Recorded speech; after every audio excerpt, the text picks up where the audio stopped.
السلام علیکم رحمۃ اللہ، کیسے ہیں آپ؟ امید کرتی ہوں آپ خیریت سے ہوں گے۔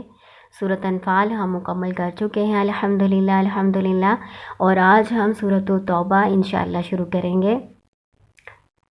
شروع کرتے ہیں اللہ کے نام سے۔ اعوذ باللہ من الشیطان الرجیم، بسم اللہ الرحمن الرحیم۔ سورۃ توبہ مدنی صورت ہے۔ سورۃ توبہ، اس کا ایک نام تو سورۃ توبہ ہے اور دوسرا نام سورۃ البراءت ہے۔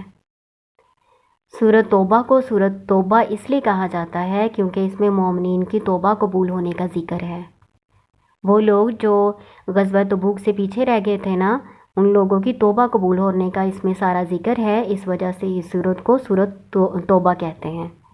اور دوسرا نام برات ہے۔ اس کو برات اس لیے کہا جاتا ہے کیونکہ اس میں اللہ تعالیٰ نے مشرکین سے بیزاری کا اعلان کیا ہے، لا تعلقی کا اظہار کیا ہے، اس لیے اس کو سورۃ برات بھی کہتے ہیں۔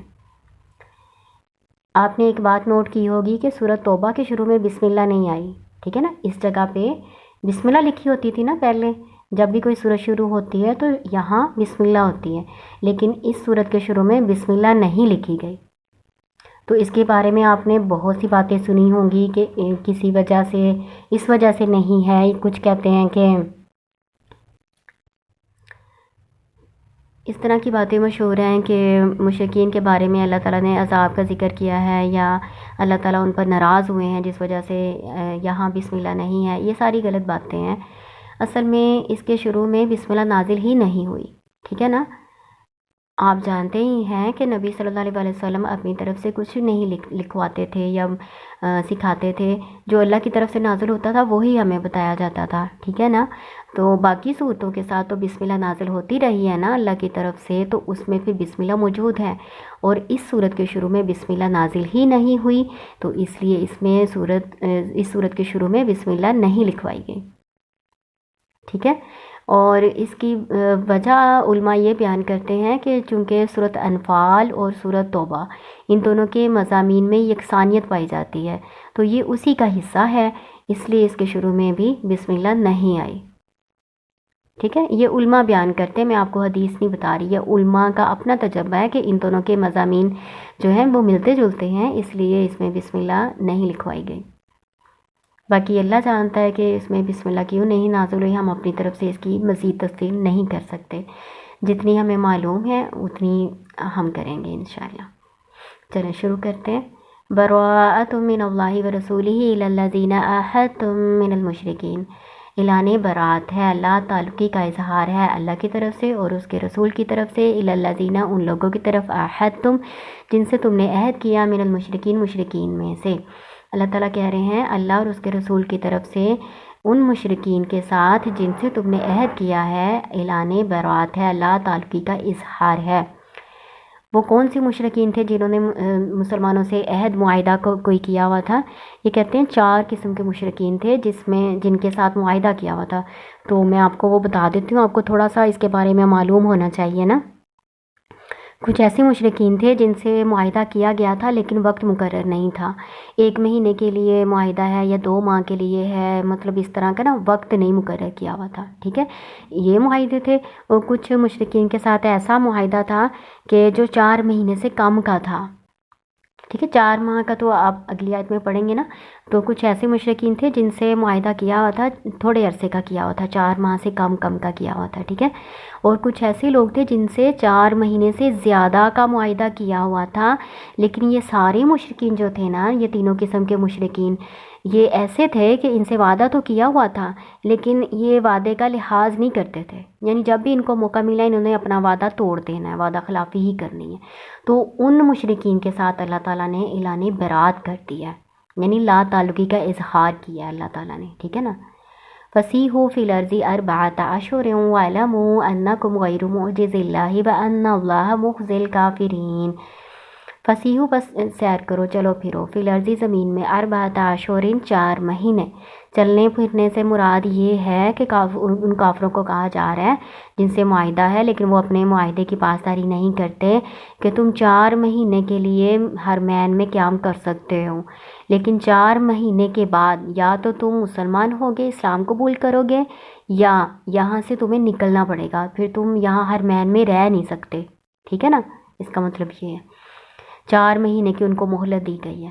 وَاعْلَمُوا اور جان لو انکم بے شک تم غیر معجز اللہ نہیں عاجز کرنے والے اللہ کو، وَأَنَّ اللَّهَ بے شک اللہ تعالیٰ مخزی الکافرین رسوا کرنے والا ہے کافروں کو۔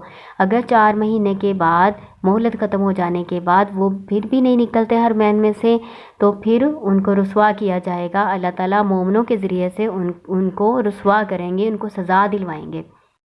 وَأَذَانٌ مِّنَ اللَّهِ وَرَسُولِهِ إِلَى النَّاسِ يَوْمَ الْحَجِّ الْأَكْبَرِ أَنَّ اللَّهَ بَرِيءٌ مِّنَ الْمُشْرِكِينَ۔ وَأَذَانٌ اور اعلان ہے، من اللہ اللہ کی طرف سے، ورسولہ اور اس کے رسول کی طرف سے، إِلَى النَّاسِ لوگوں کی طرف، یوم الحج الأکبر حج اکبر کے دن، ان اللہ بے شک اللہ تعالیٰ بریء من المشرکین بری ہے، بیزار ہے مشرکین سے۔ اللہ تعالیٰ کہہ رہے ہیں کہ اللہ اور اس کے رسول کی طرف سے لوگوں کے لیے یہ عام اعلان ہے کہ اللہ مشرکین سے بری ہے، بیزار ہے، لا تعلق ہے اللہ تعالیٰ کا مشرکین سے کوئی تعلق نہیں۔ اور یہ اعلان حج اکبر کے دن کیا گیا۔ حج اکبر کس کو کہتے ہیں؟ حج اکبر کہتے ہیں 10 ذی الحج کو، یوم نحر 10 ذی الحج کو۔ 10 ذی الحج آپ کو پتہ ہے قربانی کی جاتی ہے، اور یہ حج کے بڑے مناسک اس دن ادا کیے جاتے ہیں، اس لیے اس کو حج اکبر کہتے ہیں۔ لوگوں میں مشہور ہے کہ حج اکبر جمعہ والا حج ہوتا ہے، یہ غلط بات ہے۔ حج اکبر حج ہی کو کہتے ہیں اور حج اصغر عمرہ کو کہتے ہیں، ٹھیک ہے نا۔ تو یہ اللہ تعالیٰ کہہ رہے ہیں کہ حج اکبر کے دن لوگوں میں اعلان کر دیا گیا ہے کہ اللہ اور اس کے رسول کا مشرکین سے کوئی تعلق نہیں ہے۔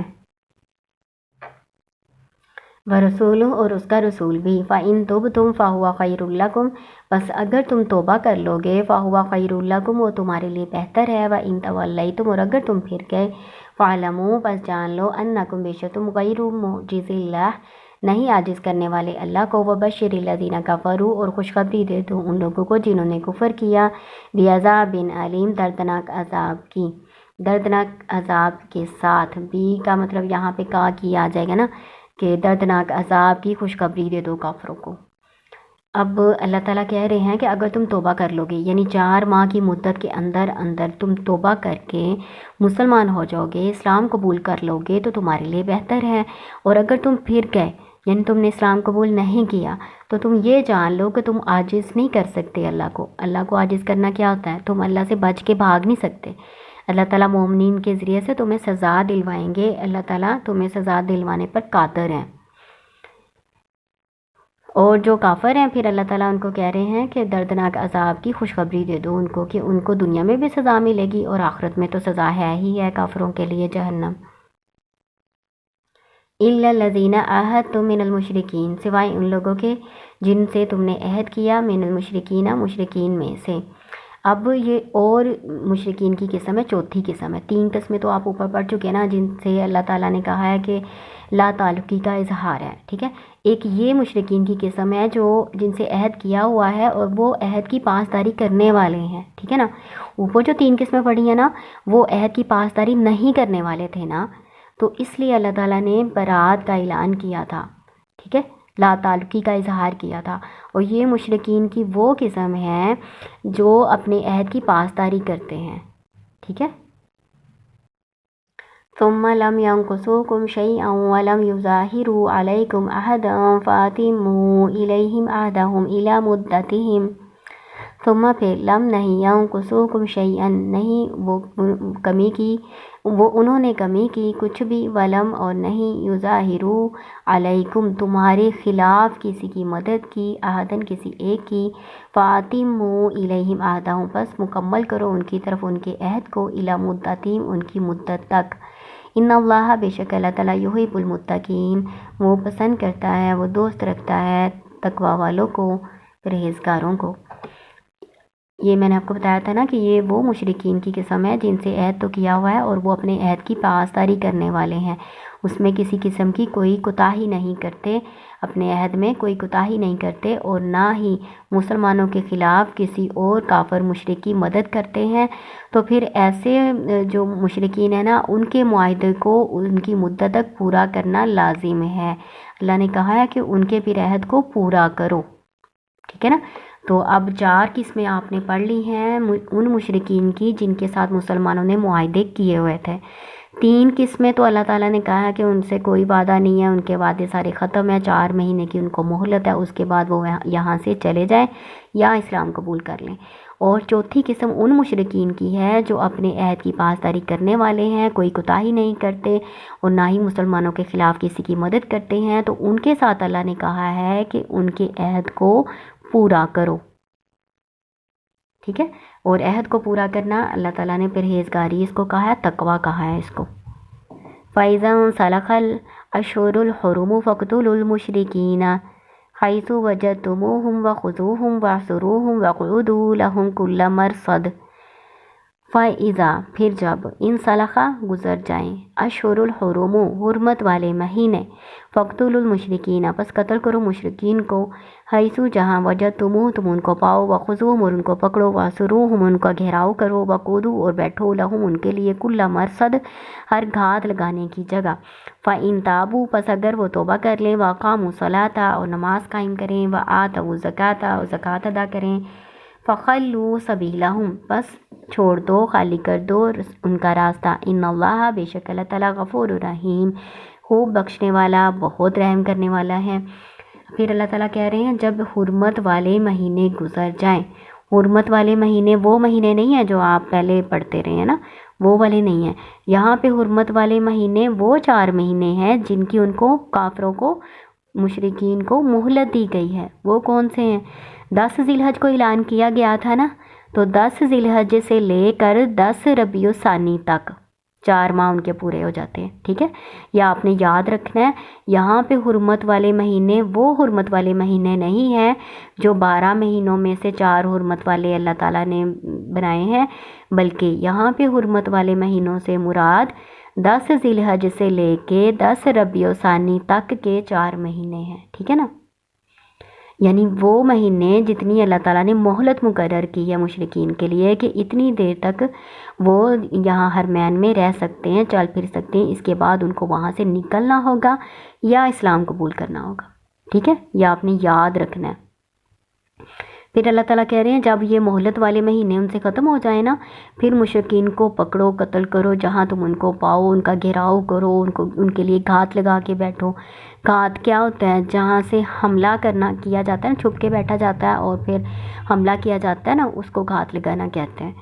پھر اگر وہ توبہ کر لیتے ہیں، یعنی توبہ کر لیتے ہیں، اسلام لے آتے ہیں اور نماز قائم کرنے لگ جاتے ہیں اور زکوٰۃ ادا کرنے لگ جاتے ہیں، ٹھیک ہے نا۔ دیکھیں اللہ تعالیٰ نے نا توبہ کو اور اسلام لانے کو، نماز قائم کرنے کو، زکوٰۃ ادا کرنے کو ایک ہی ساتھ ذکر کیا ہے۔ یعنی جو اسلام لائیں گے نا وہ نماز ادا ضرور کریں گے اور ضرور زکوٰۃ ادا کریں گے، ٹھیک ہے نا۔ یہ آپ کو پتہ ہوگا کہ حضرت ابوبکر صدیق رضی اللہ تعالیٰ عنہ نے اسی لیے تو زکوٰۃ کا انکار کرنے والوں کے ساتھ جہاد کیا تھا، ہے نا۔ انہوں نے کہا تھا اللہ کی قسم جو اسلام اور زکوٰۃ میں تفریق کرے گا میں اس کے ساتھ جہاد کروں گا۔ تو یہ اللہ تعالیٰ نے نا عمل کو ساتھ ہی رکھا ہوا ہے، اور عمل میں نماز اور زکوٰۃ کا خاص طور پر ذکر کیا ہوا ہے۔ پھر اللہ تعالیٰ کہہ رہے ہیں اگر وہ نماز قائم کرنے لگ جاتے ہیں اور زکوٰۃ ادا کرنے لگ جاتے ہیں، فخلوا سبیلہم خالی کر دو راستہ ان کا، چھوڑ دو ان کا راستہ، یعنی پھر نہ ان کو تنگ کرو، پھر نہ ان کو ستاؤ۔ ان اللہ غفور الرحیم بے شک اللہ تعالیٰ بہت بخشنے والا بہت رحم کرنے والا ہے۔ کیوں بھلا اللہ تعالیٰ نے کیوں ان کو بخش دیا، کیوں معاف کر دیا؟ کیونکہ وہ اسلام لے آئے، اسلام لانے سے پچھلے سارے گناہ معاف ہو جاتے ہیں۔ اللہ تعالیٰ بہت غفور الرحیم ہے، اللہ تعالیٰ پچھلے سارے گناہوں کو معاف کر دیتے ہیں۔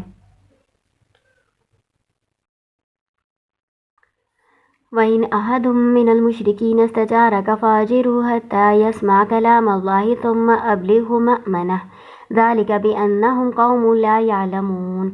وَإِنْ اور اگر أَحَدٌ کوئی ایک من المشرکین مشرکین میں سے استجارك آپ سے پناہ طلب کریں، فَأَجِرْهُ پس اس کو پناہ دو، حتیٰ یہاں تک کہ یسمع وہ سنے کلام اللہ اللہ کا کلام، ثم پھر ابلغہ پہنچا دو اس کو، مأمنہ اس کی امن کی جگہ، یعنی جہاں وہ جانا چاہتا ہے نا وہاں اس کو پہنچا دو۔ ذالک یہ بینہم باوجہ اس کے بے شک وہ قوم لا یعلمون نہیں وہ جانتے۔ اس آیت میں اللہ تعالیٰ بتا رہے ہیں کہ اگر وہ کافر 4 ماہ کی مہلت دی گئی ہے نا، لیکن 4 ماہ کے بعد اب مشرکین یا کافرین جو ہیں اگر کسی مسلمان سے کوئی پناہ مانگتا ہے تو اللہ تعالیٰ کہہ رہے ہیں اس کو اپنی حفظ و امان میں رکھو، تاکہ امان دے دو، یعنی اس کو دوسرے مسلمانوں سے بچاؤ، اس کو پھر قتل نہ کرو، اس کو اگر کسی نے پناہ دے دی ہے نا کسی مسلمان نے، پھر دوسرا مسلمان اس کو قتل نہیں کر سکتا۔ اگر کوئی غلام یا کوئی عورت بھی پناہ دے دیتی ہے نا کسی کافر کو، مشرک کو، تو اس کی بھی پناہ قابل قبول تھی، یعنی پھر کوئی بھی اس کو قتل نہیں کیا کرتا تھا، مطلب سارے مسلمانوں کی طرف سے وہ پناہ جو ہے نا تسلیم کی جاتی تھی، پھر اس مشرک کو کوئی قتل نہیں کر سکتا۔ تو اس مشرک کو پناہ دے کر تو اس کو پھر کیا کرنا ہے، اس کو اپنے پاس امن کے ساتھ رکھنا ہے، یہاں تک کہ وہ اللہ کے کلام کو سنے، ٹھیک ہے نا، اللہ کی باتیں سنے گا، اسلام کو سمجھے گا، تو ہو سکتا ہے کہ اللہ تعالیٰ کی طرف سے اس کو توبہ کی اور اسلام کی توفیق مل جائے۔ اور اگر وہ نہیں توبہ کرتا تو پھر بھی کوئی بات نہیں، اللہ تعالیٰ نے کہا اس کو اس کی امن کی جگہ نا اس کو پھر پہنچا دو۔ جب وہ اپنے لوگوں کے پاس پہنچ جائے گا، تو جب تک نہیں پہنچتا تب تک مسلمانوں کی ذمہ داری میں رہے گا، جب وہ پہنچ جائے گا اپنے ساتھیوں کے پاس تو پھر مسلمانوں کی ذمہ داری یا ذمہ جو ہے نا اس کا پورا ہوگا۔ پھر اللہ تعالیٰ کہہ رہے ہیں کہ یہ اس لیے اللہ تعالیٰ نے یہ ان کو رعایت دی ہے کافروں کو کہ یہ ایسی قوم ہے کہ وہ جانتے نہیں ہیں، یعنی ان کو حق بات کی نا سمجھ نہیں ہے کہ وہ کیا کر رہے ہیں، وہ اپنا بھلا نہیں کر رہے، وہ اپنا نقصان کر رہے ہیں۔ اس وجہ سے نا اللہ تعالیٰ کہہ رہے ہیں کہ ان کو یہ رخصت ہے کہ یہ بے علم لوگ ہیں، ان کو معلوم نہیں ہے، کیا پتہ وہ اللہ کی باتیں سنیں، مسلمانوں کا جو کردار دیکھیں، اسلام کی حقانیت ان پر واضح ہو جائے تو کیا پتہ وہ اسلام قبول کر لیں، ہے نا۔ تو اسی طرح ہوا تھا، آپ کو پتہ ہے کہ حدیبیہ میں جو معاہدہ ہوا تھا نا 10 سال کے لیے، تو پھر مسلمانوں کا آنا جانا ہوا مکہ میں، تو بہت سے جو کافر تھے نا مکہ کے وہ مسلمان ہوئے۔ پھر آپ کو پتہ ہے پھر جب فتح مکہ ہوا تو بغیر کسی لڑائی کے مکہ فتح ہو گیا تھا۔ تو یہ اسلام کی حقانیت ان پر واضح ہوئی نا، اور اسلام کی برکت اور مسلمانوں کا کردار دیکھ کر انہوں نے اسلام قبول کیا ہے نا۔ یہ ہمارا پہلا رکوع یہاں پہ کمپلیٹ ہو گیا سورۃ توبہ کا، اور یہ پارہ نمبر 10 کا نا 7واں رکوع یہاں کمپلیٹ ہوا ہے۔ السلام علیکم رحمۃ اللہ۔